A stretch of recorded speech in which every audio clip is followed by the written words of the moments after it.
Alright, let's do a basic tutorial on how to play this game and get started. Sort of an introduction to the rhythm of the gameplay loop. So I've chosen a bit of land here on the water so I can take advantage of fishing. I'm on a pretty fertile piece of land. It's quite green. That means I can grow more food and trees will grow back faster. There are some other players over here that I'd like to get in contact with, so I'm going to send a unit over here, and I can send messages to them with an envoy, which I'll show you how to do in a minute. So going into my land, there's only been one turn that has passed so far, so we're at a very early stage in the game, and there's not a lot to do, but there's a lot to think about. This displays how many trees are growing on my land and how much free space I have, cleared land, to grow farms, to grow crops. If I don't continue clearing these trees, I'm going to run out of space and my population is going to die off at some point. So my woodcutter is going to continue cutting the trees down. I'm going to clear pretty much all of this, have massive farms as the population grows. The population's small at the moment, but over the next month or so, you'll see that the populations across the map will grow exponentially. But it feels slow at first. So I'm going to have my woodcutter cutting the trees, I've got my farmer farming, and I did have someone mining copper, but I'm going to kind of sacrifice that so that I can do some fishing and then use this unit to reach out and become an envoy to another player. To send messages to other players, I need to have an envoy unit. So I would have to convert this, so change type to envoy, and then that unit, once it becomes an envoy, has to be in another player's land or in the same land as one of their envoys so that they can communicate with each other. You can send messages back and forth, and you should get an email notification as well once someone messages you. I'm just going to cancel that action. Yep, because I want to continue cutting down wood. You only need an envoy with a population of one person, population 1, for it to work. The larger the population of your envoy unit, it doesn't have any effect on the outcome at all. That's all up to you and how good you are at communicating. I've queued up some movement action, so it's going to move. First I changed it to a fisher so that it can move onto water. It's on the land at the moment, but fishing and navy units can move on land and water, and other units can't. So it's going to move southwest, then west, west, and then it should be on land, and it's going to turn back into a farming unit to continue taking advantage of growing food. So where that's going to be, it's going to go down here, water, water, land, turn into a farming unit. I'm going to grow a bit more food there, and then I'm going to jump over and try to establish contact with this player here. So this is the logistics of the game. I've changed this unit type, planned its movements to achieve an objective that I've set in the future. So you have to strategize, come up with a plan, decide what you want to do, what you want to achieve, and then put your plan into action. And at the moment, I'm looking at my land here. There's literally nothing else for me to do. My plan is in place, it's underway, and over the next few turns I'm going to see how it plays out. So this is what I mean by tactically shallow and strategically deep. This doesn't take up any of your time, your personal time. It can take up your brain, but not your physical time sitting in front of the computer. Most games want to keep you in front of the computer, in front of the console, burning your time away. I just want you to have fun and think strategically. A lot of things happen automatically. Once you create a farming unit, they will automatically start farming. The food they produce will be automatically distributed to the other units so they can eat. Any excess will go back to your land and be stored there, unless you're staying in a foreign land. Think of all, what you have in the land here as your own bureaucracy, and you don't have that in other places unless you become part of the same kingdom. Now, the wood that the woodcutter produces is also going to be distributed, but that wood is think of it like a multiplier of its strength.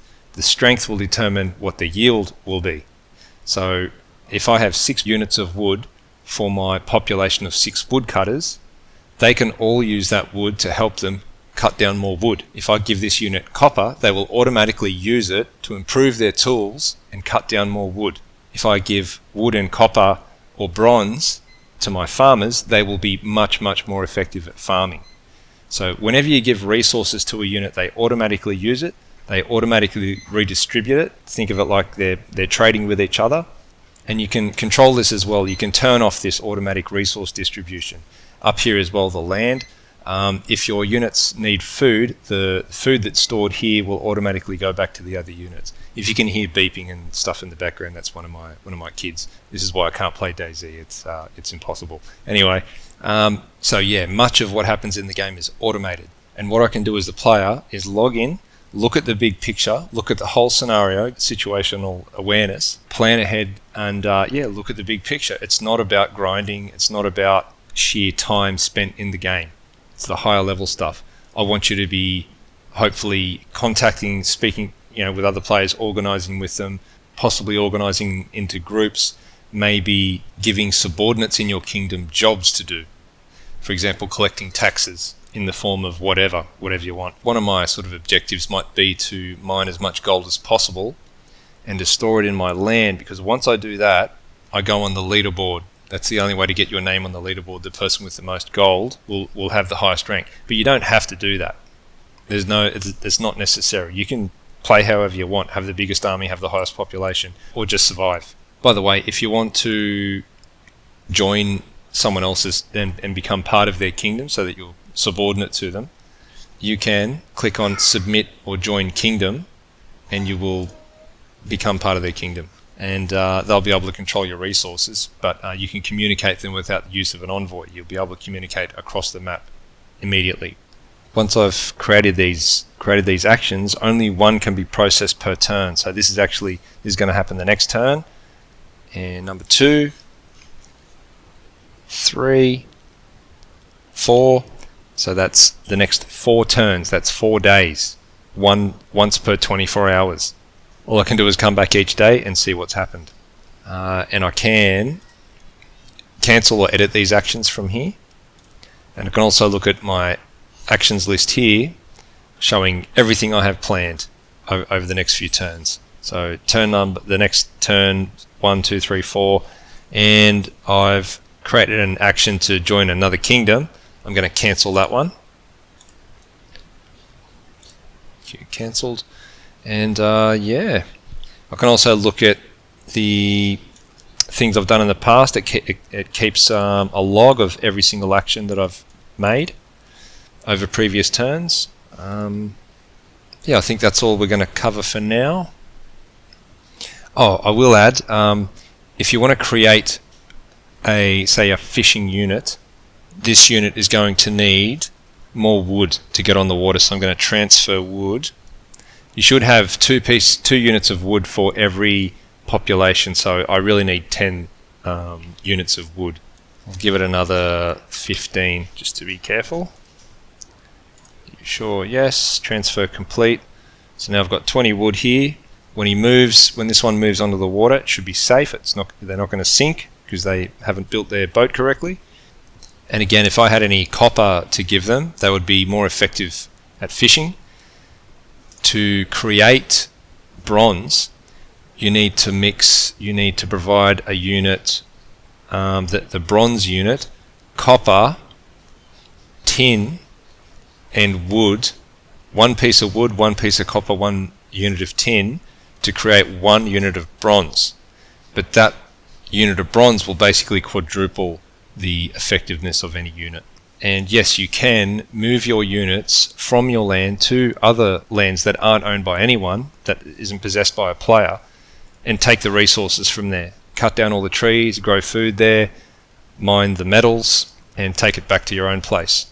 That's how you can expand out. It won't become part of your borders. Think of it as, again, as having an established bureaucracy there.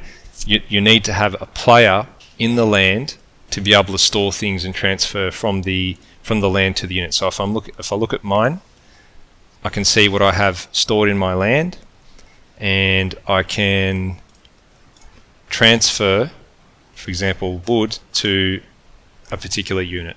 I can't do that on a in a land that isn't owned by anyone or isn't part of my kingdom.